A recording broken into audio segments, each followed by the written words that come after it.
Okay, so let's start. First of all, herzlich willkommen, welcome, bienvenidos. I know where are you from, all. So, as I mentioned before, I will interview my partner, my good friend, Dr. Moria Levy, on the topic knowledge retention and challenges. Moria is nowadays in key leader, knowledge management leader worldwide. She's also the ROM global CEO and one of the leaders on ISO 3041 401 now as a knowledge management standards. So this is a very short introduction, and I would like to introduce Christina as well, because Christina Mertschuk, you can see her name, she's the CEO of GAST. However, she's not only the CEO of GAST, and we're seeing people that are joining us all the time, but she provides competence-based knowledge management services in organizations. She's the Germany-Austria member of the board of KMGN. She represents Spain, and she's a business partner of Rome Global. And I'm very happy to have her here today, because she's not only an interviewer, however, she's going to be an active interviewer, also adding her inputs. And that's where I may also call you people. Please, you have a chat here. Feel free to add challenges, add expectations. By the way, add your answers to the discussion. It will be recorded. It will be, the file will be kept. If we find there interesting things, we will share the file with everyone. And part of the things we will also share online while we're speaking. So we are all KMers here. There's no one with all the answers. So please help us in helping us all. Christina, the floor is yours. Please lead us. Thank you, Moria, for the introduction also. Yeah, so the very short, briefly introduction to the topic knowledge retention. I think the most important thing that we are aware about that it constantly is a change. So the people is always coming, and also they're leaving organizations, no? But why the topic on knowledge retention or knowledge transfer is so high discussed nowadays? And I think they are already are very familiarized with the definition of the knowledge society and the importance of knowledge. But what is a challenge?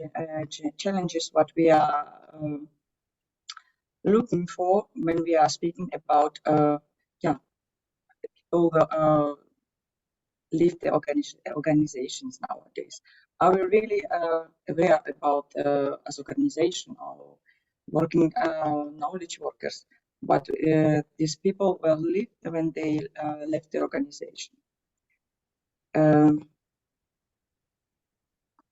Yes, I want to answer this challenge, because yes, people left organizations, and we have since we had the first organization, and if we're looking at modern organizations, we go back to the Ford model, and that's where we have our first factory. So people left 120 years ago or 110 years ago, and people left 80 years ago, and people left organizations 50 years ago and 20 years ago. So what really changed? So that's a great question, Christina. And I think that the change results because change of technology, because as far as technology takes us every time one step further, turning things to be more automatic, turning engineering things by software, by hardware, by automated even workflows. So from day to day and from time to time, the role of the typical worker changes. And if 24 years ago, 25 years ago, Peter Drucker when he spoke about 21st challenges, or the challenges of management in the 21st century, he said, wow, already 25% of the population, of the workforce, are knowledge workers, i.e. people that the knowledge is very important and significant to their success in their work. So today, 25 years forward, we look at the same idea and we say, no, today, 99.99999 of the workers, of the workforce, of the employees are knowledge workers. Knowledge is significant to the work and to the success of each one and one of us in their work.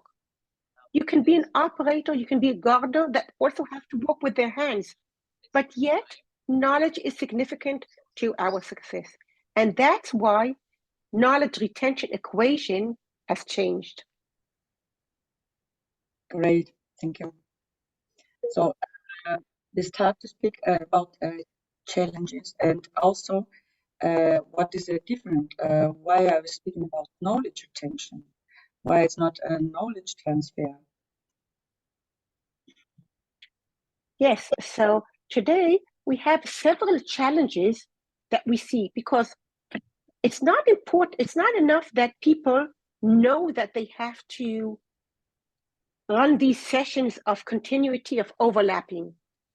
We saw that even though organizations are running such sessions, even though you and me are running such sessions, in too many organizations, we encounter all kinds of problems that we didn't expect to be. First of all, let's start with what Christina helped us see, that there's too much knowledge to cover. And once there's too much knowledge to cover, the HR people, the training people, the KMs, even the person who's taking the job over, they start to grab this and ask here and ask there and ask there, and they're overwhelmed with the knowledge, and they never cover it all. So that would be the first challenge. The second challenge, Christina, thank you for helping me, is that there are occasions where people are less willing to share.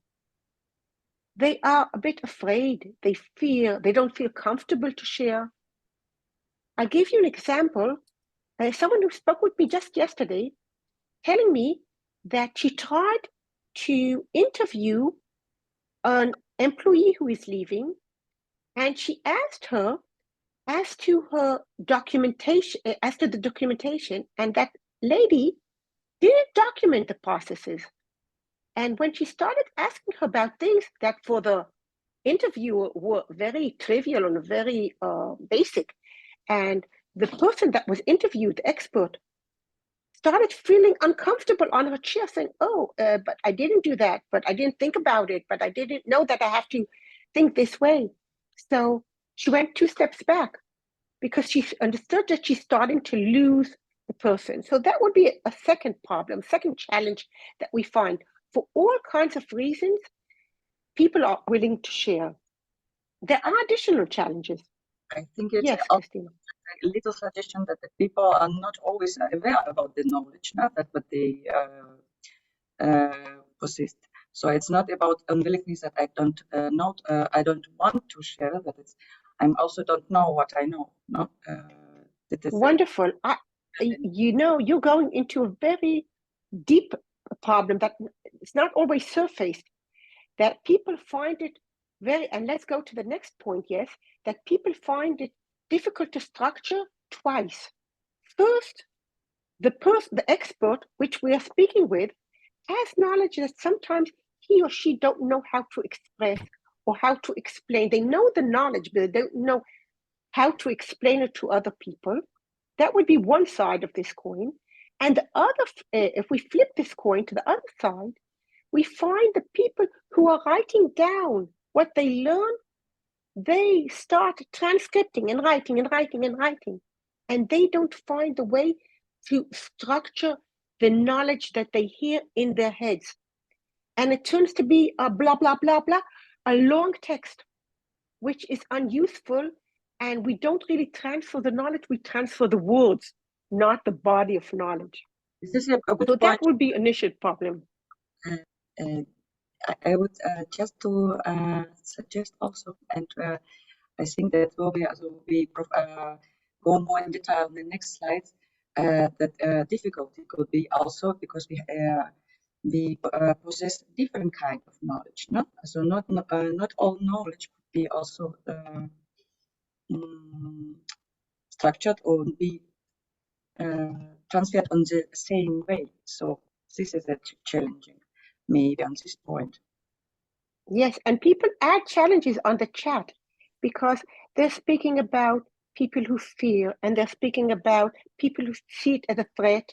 And yes, if you go into an organization and start saying, yes, we want to transfer the knowledge so we can reduce the workforce, of course people will be afraid, but we're not speaking about that. We today are speaking with experts that even though they are experts, they have challenges. They have challenges that have to do with difficulty to structure. They have challenges that have to do with the unwillingness to share, with too much knowledge, and with another very important problem that we see again and again, that when they do it, when they perform these sessions, and they get a good or better or worse body of knowledge, it's too many times buried and people don't actually use it and get to use it. And therefore, when they get to the next session, to the next person who is retiring, they say, why should I invest all this time if anyhow people don't use the knowledge? And we saw it so many times in organizations that people come and say, here's my drive, use it, take it. And the one that takes it, oh, wonderful, wonderful. And it gives him a great feeling, but he doesn't really know how to use it. And now Bart also adds to us that you can't translate knowledge. We can share it, but we can't translate it. So I want to be a bit more gentle. We can do some things, but it's not immediate. Now, you are continuing, Christina, and that's for good reason, because we want to take this session and speak not only about challenges, but move fast forward in order to get also to the solutions. But before we get into solutions, I want to turn and speak from the perspective of the KM, of the HR personnel, of the training personnel, to the business side, to the business perspective. Because in the business perspective, they speak in a totally different language. They see too many times that, yes, you put time and money into it, but the most important knowledge was not covered. Yes, you put time and money into it, but the tacit knowledge was not captured. Maybe important information, but not the tacit knowledge. And yes, you put money and time into it, and this money and time were wasted, and my expert didn't do 3, 5, or 10 other tasks because he sat with you and didn't do his regular job. So also I didn't get the tacit knowledge and the important knowledge covered, and also I didn't get his time. So business managers feel too many times also frustrated with the business results of knowledge retention efforts. How we can, and therefore, yes. How we can also ensure, prevent this or minimize this waste of time and money. This way, if we are also implementing some initiatives of knowledge retention. Exactly, that's where we're heading now. Because if we're looking at the clock, we are 15 minutes, no, even more. We are, yes, 15 minutes into speaking, and we want to move from speaking about risks, and business continuity can be in a risk, to start speaking about solutions and tips. So that's why it's good. It's a good question, and we want to present here today. We won't present you in this short webinar all answers to everything, but we did think that it's an important enough, a significant enough challenge and problem of, I wouldn't say even almost all organizations, I would say of all organizations. And therefore we packaged an approach, methodologies, tools, and best practices together in a package which we call Kishur, that helps organizations and gives them a key to being sure that they are in the right direction. There are no recipes, there are no follow A, B, C, and everything's good, but there's a good toolbox that we call Kishur that we want to give today, that we want to provide today from within this a full package, some bits and bytes of the methodology, some bits and bytes of the best practices, but not only to make you curious, but also to give you practical ideas that you can use already tomorrow morning. Okay, and I want to say one thing here, that this package addresses both the explicit knowledge and also the tacit knowledge as well. Christina, back to you. It's really also insightful. Our one question: could we really go back to the challenges? Could we so should we retain all the knowledge? So if we are speaking about different types of knowledge, so and also invest in these programs, should we and could we retain all kinds of knowledge? Okay, so I want to answer this question several ways. First of all, Joshua shared with us that people sometimes say that tacit knowledge is a talent. I want to suggest a different approach. And when you're asking me if we do it for all the knowledge in someone's head, the answer is no. But do we do it for all types of knowledge? The answer is yes. And of course, the next question would be, what are all the types of knowledge?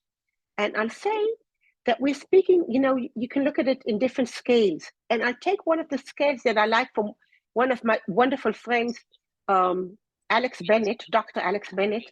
She speaks about tacit knowledge and explicit knowledge. And when she speaks about, just a minute, I think that we have to tell everyone to be quiet.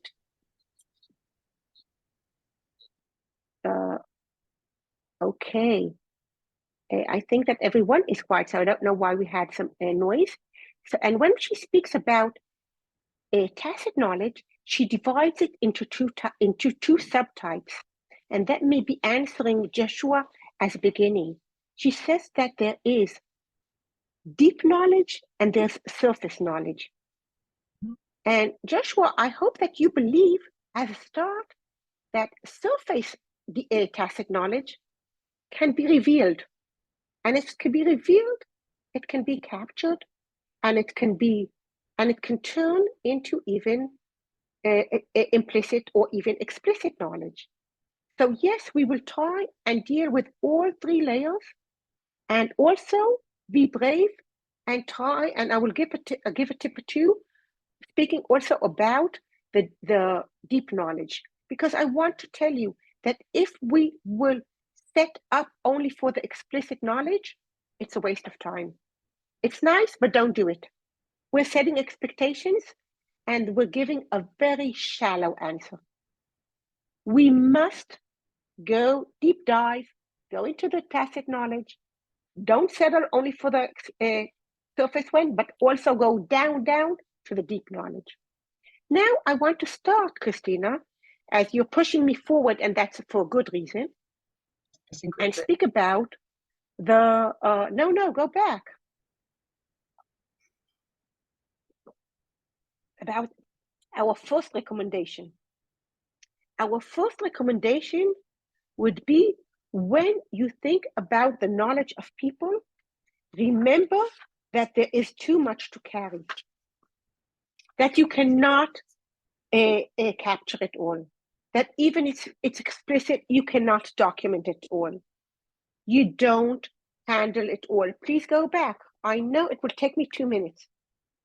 Don't try handling it all. Settle, aim, focus on the critical knowledge of the organization, the core organization. Now, maybe many of you know that. And maybe many of you would say, okay, I'll go and ask someone what is his or her roles. And then I'll ask them to explain each part of the role and each task in each role. No, that's not what I mean when I say critical or critical knowledge. When I see critical knowledge, you look all around and you may find 20 topics that expert is an expert on in this organization. And you say, no, no, no, yes, no, no, no, yes. How do you choose? We don't have too much time here, so I'll give you one tip, not only to decide what not, but how to decide what not. The simplest question, if you remember it, it's a good thing that you came in today. 2 words. So what? Ask people, ask yourself or ask the expert. So what? You have 20 topics that you are an expert in.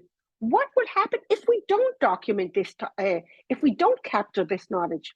Will the organization work okay also without it?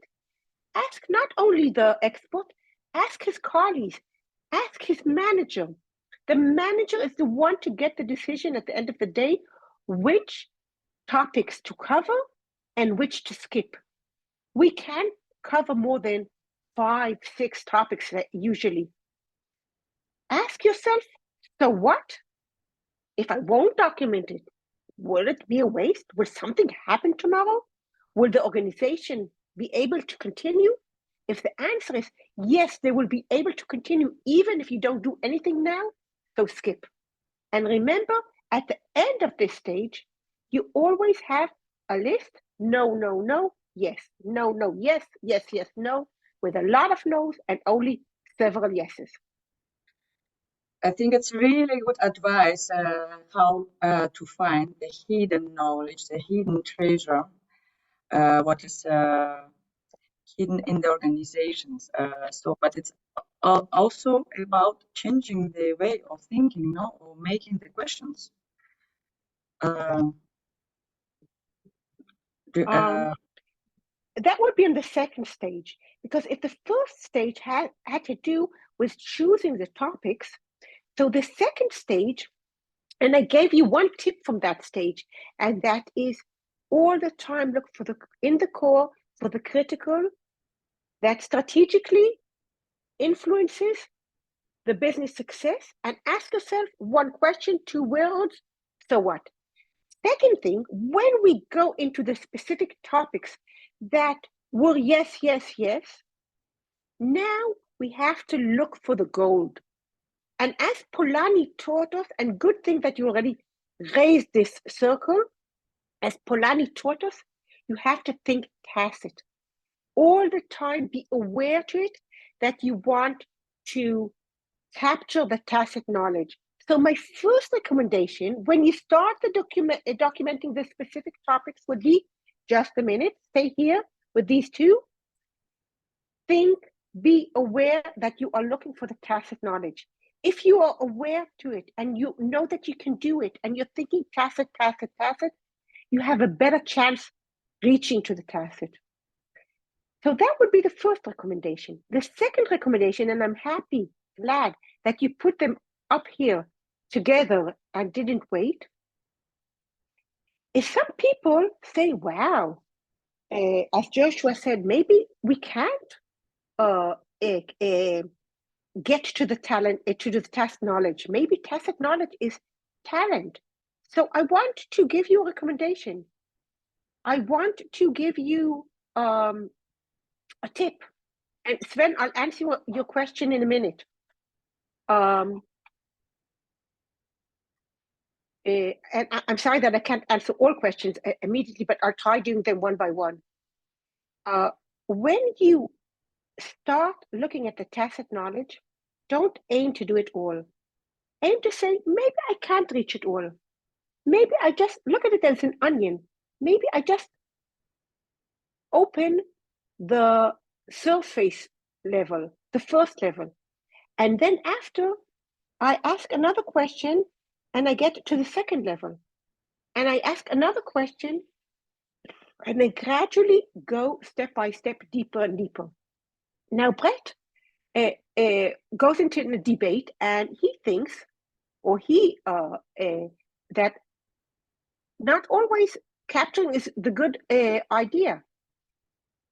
But if we, and I agree with you that we don't capture everything, but we will capture the things that are important for the organization, not for the expert. Remember, it's all the perspective of the organization and what's important for the organization for tomorrow, for the future, not for yesterday. I remember working with an airplane technician, and he's hugging the books of maintenance of an airplane that's already out of order, already 5 years, and he's saying this knowledge is important. And I'm asking him, but why? Because it's still in the museum of the Air Force. But that's not important. You have to prioritize. So again, capturing tacit knowledge is possible, and but you do it and you capture it where it's important. Now, Sven is asking us how capturing tacit knowledge relates to training, such as onboarding. Now, here it's a very interesting issue, because onboarding can be when someone offboards, but it can be also when someone doesn't offboard. So for the simplicity, we break it down to 2 different stages.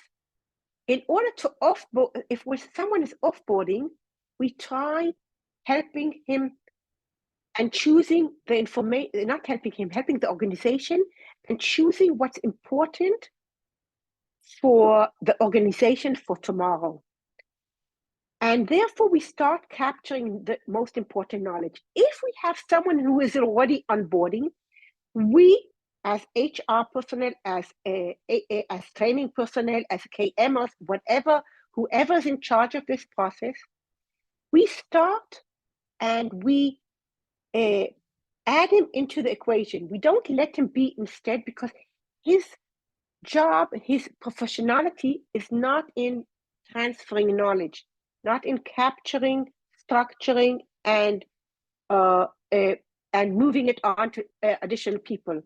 I would even say that once I came to an organization and there was someone there that was onboarding already for 2 years, sitting near his mentor, the one who will soon leave, and within 2 months, we elevated everything and we brought it to a new place. And we enabled them to continue the handshaking much better. So if you first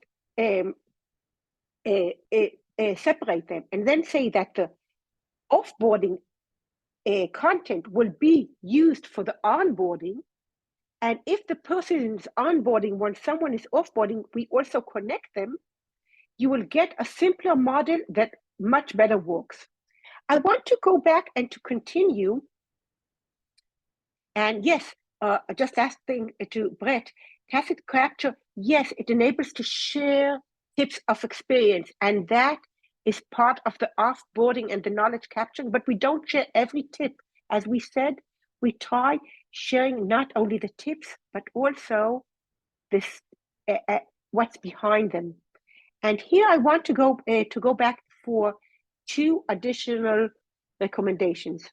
Ask people to share stories on interesting problem solving, because when we have interesting problem solving stories, there's a potential that we have with their tacit knowledge. That's what turned them to be interesting. That's what's turned them to be part of the heritage of the expert. So that would be a good place to look for when we're looking with the light and find the tacit knowledge. Another tip for finding that tacit knowledge is think about a knowledge of person like a distribution curve, of a Bell distribution curve. So you have 80% in the middle and you have 10% in each edge. So what we find in too many organizations is that most of the people go to the middle, but the middle is known. The middle is interesting enough. The middle is what's already in the software, in the documentation, in the DNA of the organization. And what happens is that you put your efforts in documenting and writing nicer things that the organization already knows. So if I can give you, again, I'm giving you 4 recommendations, but if I can give you one big tip, look for the edges. Look not for the middle, look for the edge of the curve. That's where the gold is. That's where the tips are. And if Brett spoke about the tips, if someone gives you a good tip, ask him, but why? What's the rationale? How can you explain it? That's how we don't only reveal the surface, but go deeper and deeper, gradually using questions, diving into the deep knowledge. Christina, back to you. So I thank you so much. I think that just a summarize of all these insights. It's clear why we are speaking about knowledge retention and not just knowledge transfer. So before we have the core topics. It's to prioritize what the knowledge we want to capture. So capturing, documenting, and also delivering of what kind of knowledge and to whom want we to deliver.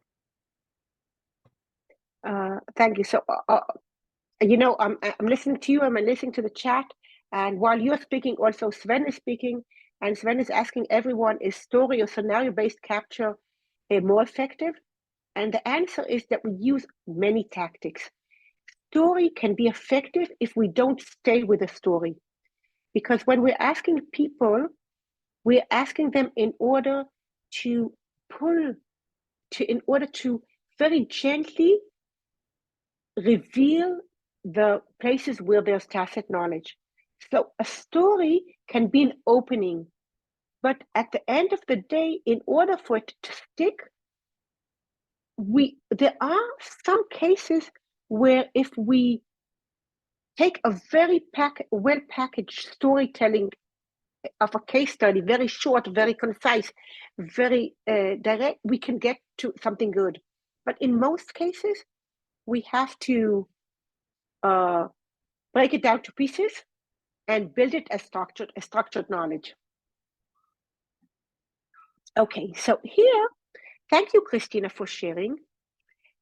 We were speaking more about best practices, but I hope that you understood that these best practices emphasize some a very well-defined methodology. And this methodology has 3 stages. And I won't speak about the stage that's not here. That's for some other party, for some other discussion. The first one would be to determine which topics are most crucial to cover from the perspective of the organization's future. And I gave you some tips, some recommendations, even 2 words, so what, that can help you in order to do it. Now, the second one has to do with capturing. Brett spoke about graphics, about videos. There are many methods. We are not even covering the majority of them. We are not trying to cover things that we think that you know. For example, Christina, I'm sure that she's holding herself because she wanted to ask me, what about the psychological safety? What about people engaging them? Of course. Of course, also graphics, video clips, of course. But we think that as experts that didn't start yesterday, first time in their life to start retaining knowledge, you already know that. So we're trying to give you as experts the next stage, the next tips, the next level. And therefore we are structuring it, but we are trying to build the best practices that we hope that you don't know yet, and to add another layer so that this hour, you will have each one and one of you at least one aha moment. saying, wow, this is a tip that I didn't think about. Tomorrow I'm doing something differently. This is something that I thought about, but I didn't really get down to it. So now I try using it, maybe it will help. Now, the second stage, if we said that the first one would say what no, no, no, and what yes, yes, yes, the second one had to do with capturing, documenting. And this, as Brett said, sometimes it's with video clips. Sometimes it's with graphics, but I'm very careful.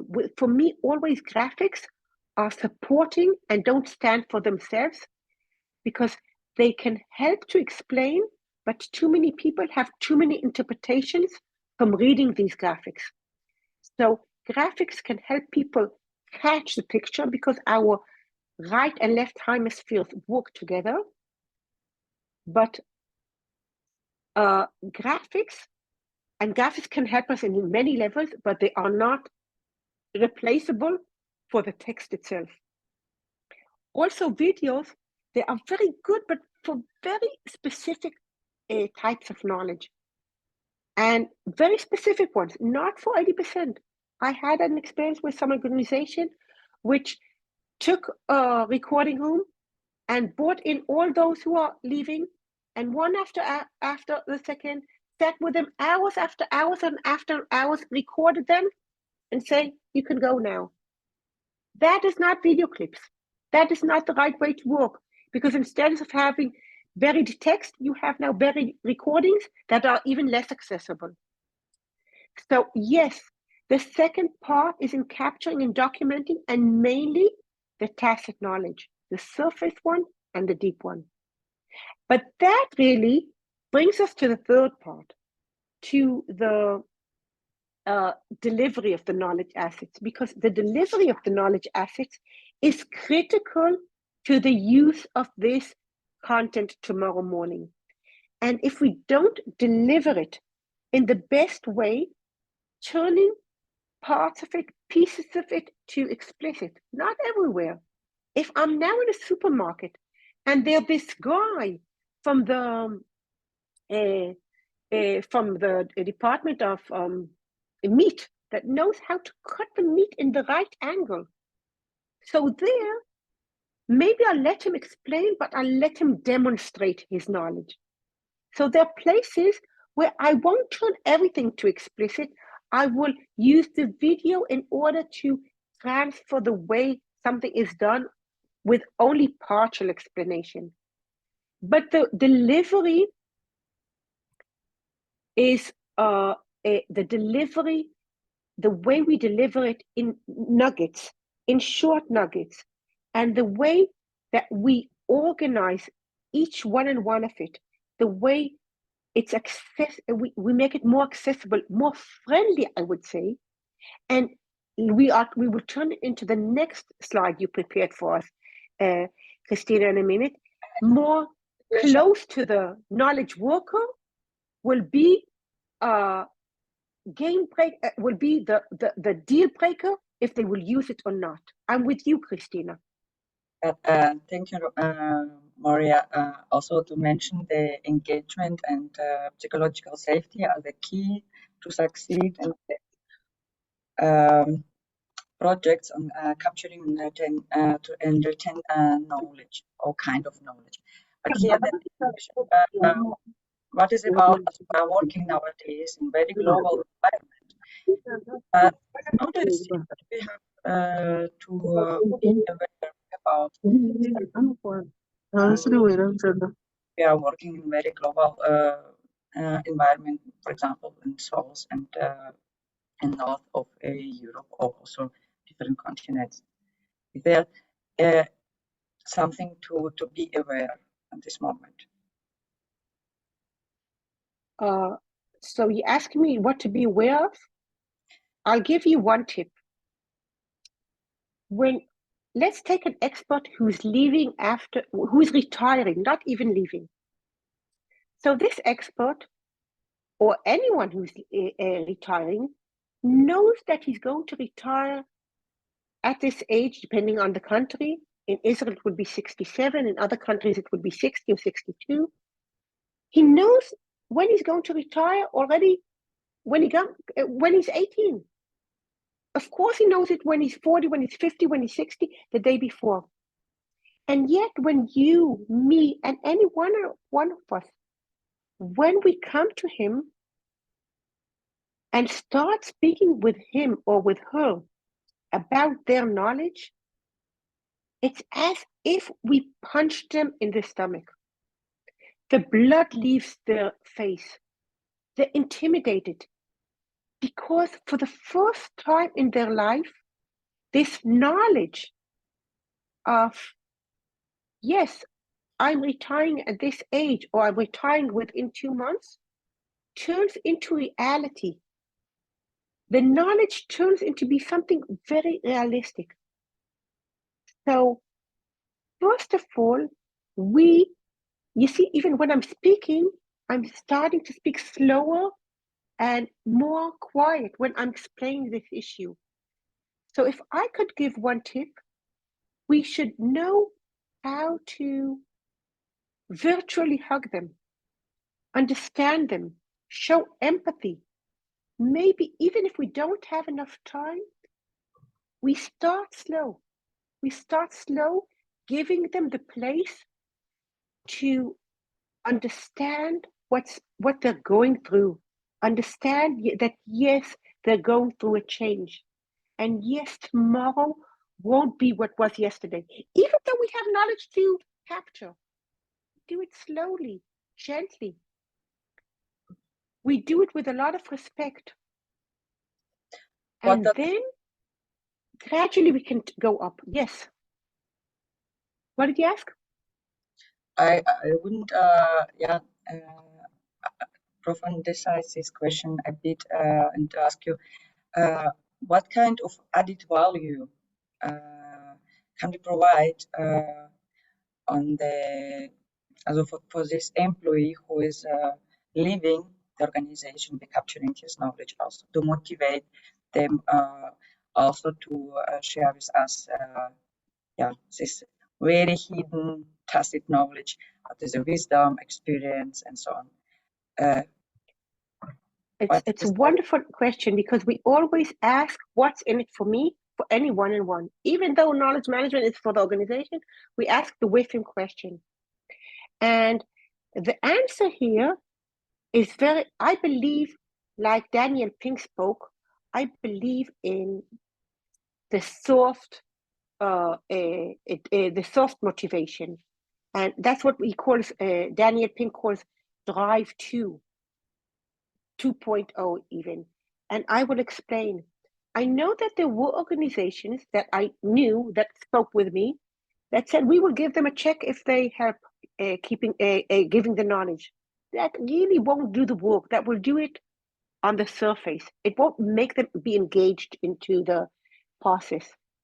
But there is one word, and I will tell you, my dear friends, this word, my friend Rifoli from South Africa taught me. She's a knowledge manager in South Africa, a knowledge management leader in South Africa. And she told me one word 5 years ago, March 2019, when we met in India. And the word she said, and please remember it, people, is heritage. And I used that word since then.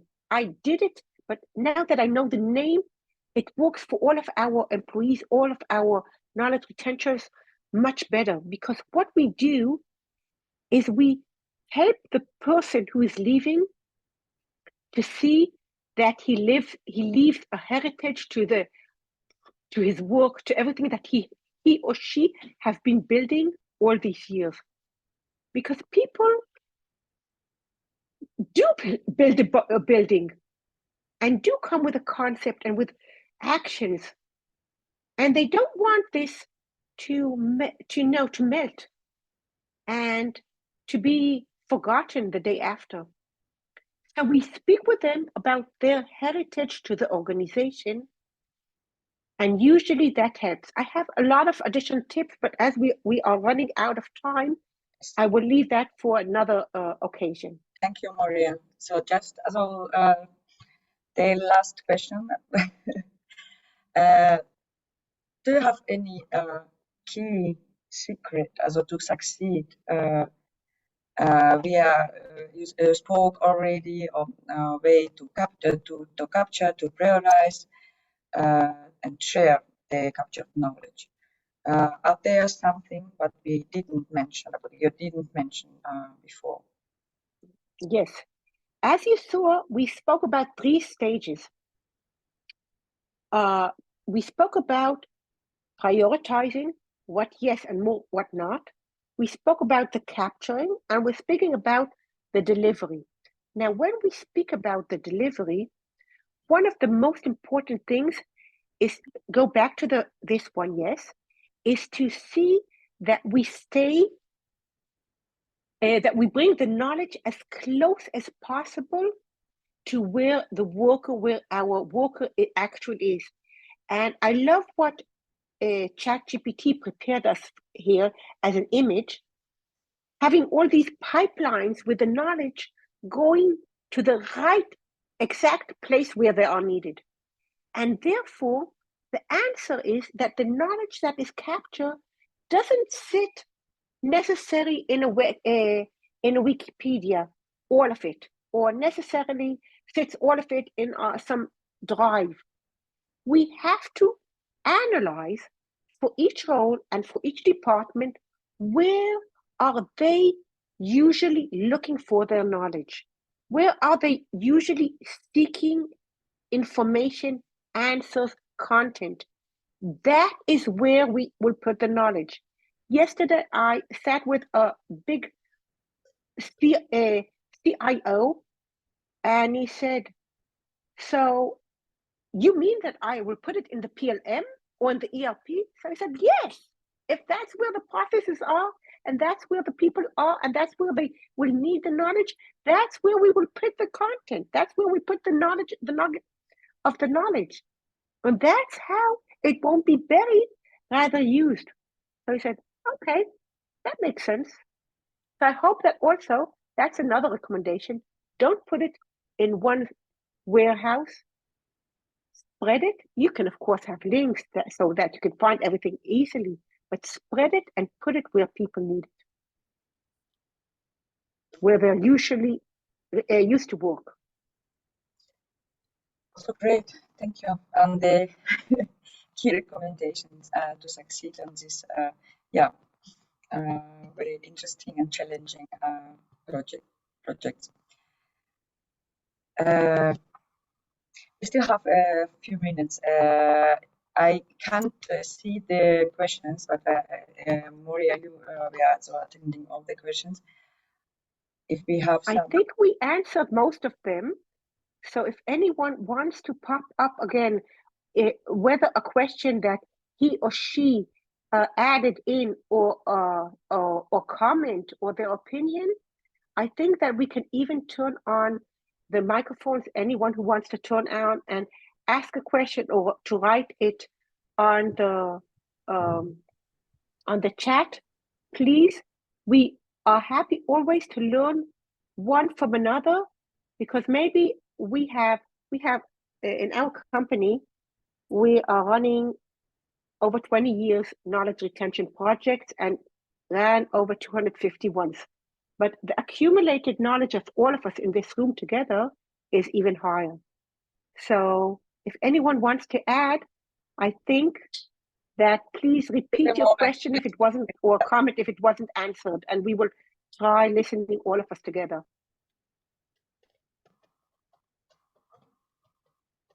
Moria, Rudolph here. Hi, dear Rudolph. Always happy to hear you. Yes, I learned a lot today.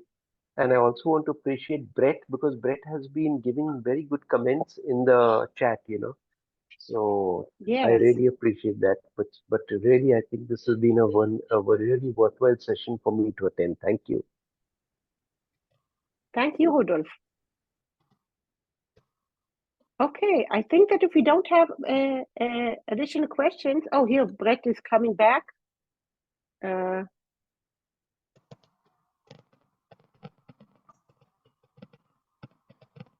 Yes, incorporating tacit capture with the content management, process mapping, and decision support system is wonderful. So Brett is giving here an additional perspective, saying that we're doing it ongoing within the organization. We don't wait until the experts leave, and that's a great strategy.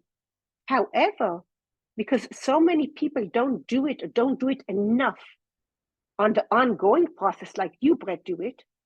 So that's why when they're starting to leave, all of a sudden the business manager says, oh, we have a problem. And that's what we're focusing here on, the part of people leaving. But yes, Brett is, of course, absolutely correct that if you do it ongoing, you're in a much better situation. This is also the cultural issue. I am at the moment based in Spain. It's really, so I think if you're speaking about tacit knowledge, not to think in short term. Also, if you are aware about that you are short-term culture, so maybe it will help you and introduce some knowledge retention projects before the people will leave the organization. Hi guys, can you hear me now? Yeah, Brett, we hear you. How you doing? Greetings and from the U.S. So we're actually undertaking a tacit knowledge collection effort now, calling it Knowledge Now, what we're calling it. And our big buzzword is creating products that are good enough to share, or gets, right? And the idea here is that perfect is the enemy of good. We want simple, quick, micro-learning kind of things from people, more to the sense of what is it that's important to them. Now, I heard you say earlier what's important for the company and the organization, and that's true. But what we're finding right now is if people believe that what they do in the organization is important, and rather than have a debate on whether or not that's true, we're just capturing what they think is important to them. And we've had wonderful feedback on this. People just saying, "Hey, I know how to do this," and then we'll spend 3-4 hours with them coming up with 3-4 different little videos, or take a graphic like an infographic, and we'll have them draw out, here's the 6 steps of how you do a thing, and then each one of those steps will be a 1-minute little video. So it's really 7 things. There's a little graphic, and then there's 6 little videos that go with that 6-step process. And so all of a sudden they've shared a whole lot of stuff. And then you saw the questions that I put in the chat earlier about, just simple questions. What's a thing that you have to answer? What's the answer to that question? Where do I find that answer? And who else knows? And then what that does is it creates this little spider web of collection, and it builds your network out, which of course supports your content management plan. It supports how processes are mapped and documented and all the other kind of stuff. Now, granted, the most complex things probably won't work for it, but for a lot of things that make the organization run and help people to onboard as quickly as possible, very, very useful. Thank you for the time, and appreciate the instruction here and the chat and the comment. And thank you for the compliment, whoever paid me a compliment earlier. Thank you. Thank you, Brett.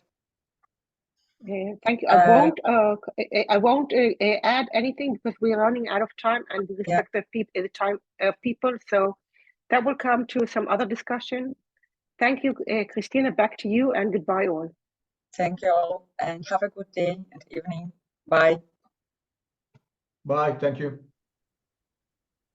Bye. Thanks. Bye. Thank you.